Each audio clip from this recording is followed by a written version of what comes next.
Нурик, соңғы ақшамыз қалды. Сол ақшаны алып ставка тігіп көтеріп аламыз. Кто не рискует, тот не пьет шампанское. Тіге берейік. В общем, бар ғой, экспресс қалдырып тігу керек. 100 коэффициент шығарып аламыз. Есептеп көрші.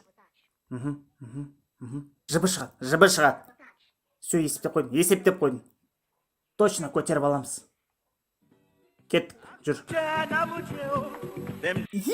Нурик, айтты ғой көтеріп аламыз деп. Родной, бізде қарса қаншама ақша бар. Родной, көтеріп алдық, қарыздардың бәріне құтыламыз. Ес, не болды? Базар жоқ, ақшаның бәріне қарыздарын құтыламыз. Бірақ өзімізге жетпей қалады ғой. Сол үшін бәрін тігіп қайтадан көтеріп алу керек.